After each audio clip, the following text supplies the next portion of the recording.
What's up? Simon Peck, rhythm and bass player. Yeah, and I'm Garrett Bear, lead guitar player for Assimilation. Jamie Richards, lead vocals. We're hanging out with LeveL-Up magazine, where underground is mainstream.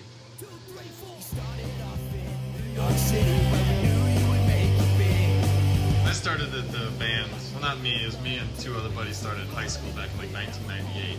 And Joe, he's a bass player for us, he still comes out and plays here and there, and that's why Simon said rhythm/bass guitar, because he plays a lot of times bass. But my old friend Joe, we started in high school, and Assimilation's been going on here and there. And there has been a few lineup changes. Actually, Mr. Jamie came in here about a year ago when we were making our CD, our self-titled CD, Assimilation. So there has been a few changes, but the base of the band has stayed the same the whole way. It's rock and roll mixed with a little bit of funk, mixed with some punk. Through 10 years, it's been the same equation all the way through. Yeah, kind of on that note, Gary and I have played in a couple different bands together throughout the years. We played in a band called the Prostitution Revolution and Audio Diary, which was more of an acoustic project, very different from what Assimilation is. And we've interchanged members from those three bands to what we're at right now. It's kind of been an incestual type thing. But Assimilation, the final product that we got, like Gary said, is an awesome fusion of funk, rock, ska, punk. It's really a sick combination, and we're actually the only band here in Chicago that plays rock and roll music, right, that has a trombone player. So it really makes us stand out. Unfortunately, John Bone on the trombone couldn't make it today, but he'd be happy to hang out and chill with us next time. Well, I'm Simon. I actually began as a fan, and actually one day, about 1.5 years ago, Gary was at my house and he seen a couple guitars, and he asked me if I played, and I said for about 6 years, and he gave me a tryout on rhythm to play with the band, and I've been with them for about over a year now. From what Simon was saying, I mean, when he came in the band, he was a lifesaver. I mean, not only did he learn the songs fast as hell, but he's able to jump on bass, especially when you're trying to keep a band going together for like 5 plus 10 years. I mean, everyone's got jobs, everyone's got family. Everyone's got master's degrees. Master's degrees, and they're going to school and everything, and this guy's been able to do rhythm guitar, do bass, and then just kind of put whatever we needed done, he got done. So that guy's been a lifesaver here. Yeah, right now, our current lineup consists of Gary Bear on lead guitar. We got S-Pack or Simone or Simon, whatever you want to call him. Rhythm guitar player, the Asian sensation, for sure. Don't start that. Don't start that with a G. Yeah, no, he's got nicknames up the wahoo. You know what I mean? I said wahoo. But we got Simon, we got John Bone on the trombone. We sub in Rob Dwyer, Robbie D, on or I call him Dizzle sometimes, on the bass, along with Joe Caesar, who's the original bass player.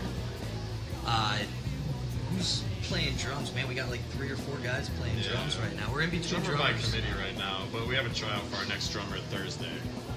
So our original drummer, K-Spin, Kevin Spinner, sick drummer. He's got some great beats. Unfortunately, he recently moved back to Iowa. So we're kind of in the process of working with a few guys, and we're doing really well as far as that's concerned. We'll find a full-time drummer here shortly.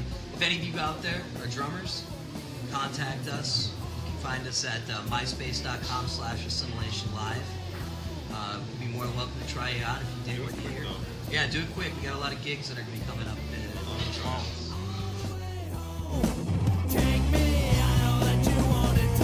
Jamie came in while we were in the middle, about a year ago, when we were making that album. Our old lead singer was putting his vocals down, and he wasn't the kind of guy that really accepted criticism well. And this was a point in the band where this thing was going to get done right. We started to work with a producer, Drew Neely, and myself. It was going to come out good. We didn't care how it happened, and some of the stuff he was laying down, we kind of had some creative differences with our old lead singer and how to work it, how he presented it, the kind of work ethic he had when we was in the studio. and he wound up quitting the band while we were making this CD. And I knew Jamie from our old projects. We were doing audio diary stuff, and I know we wrote together a lot, and we wrote good. And he came in and just did an awesome job. I mean, I didn't know how it would sound. Like, I heard it while we were making it, I'd hear like parts of it in the headphones, but then I had no clue how it would sound on the finished product. Yeah, I remember getting a call from Gary, and he had told me that the old singer quit, and I was like, wow, what happened? And I had sat in with them at shows before. You know, I know all the guys from the band from other projects and working with them, and he's like, he quit on us. I need you to come in here. Are you interested? He's like, I really want you to come in and get done what we need to get done. This is my vision. This is where I want us to be in a year. This is where I want us to be in 2 years. It was us. I mean, you put your stuff in there too. Right. Yeah. Absolutely. There were a lot of rewrites from the original. Oh man. The music was stayed the same. Crazy story too. Like, there's some stuff. Sorry, man. That's fine, brother. But one of the things that our old lead singer didn't do is he didn't take any criticism. Like, he did it one time and it was done. It was perfect. And he came in and we were adding all kinds of stuff to this recording. Like, there was stuff, and we did it in the closet of my bedroom, the recording. Not other stuff. We had the producer actually come to the house with a portable studio and everything. It was a really good setup. And there was stuff that he did, like, it was just making random noises into the mic. Like, it sounded so stupid when we were just sitting there, and he was going to the mic like, whoo, hoo, hoo, hoo, hoo, hoo, hoo. Or he'd do like, ooh, ah, for like 5 minutes straight. Just to get the sample there, and then we combined like 20 samples of these random noises, kind of into like right on the measures, right on the fourth hits on all the hits, and it just came out outstanding. And our producer Drew Neely, he mixed this thing so good, and it took about just as long to mix this thing as it took to actually record it. I mean, we spent so much time getting all these little oohs and ahs in there, and it was because this guy, he listened to us, and he'd bring his own thing, and sometimes he just had to make a weird noise into the mic. And that's all it was, to make something sound unique.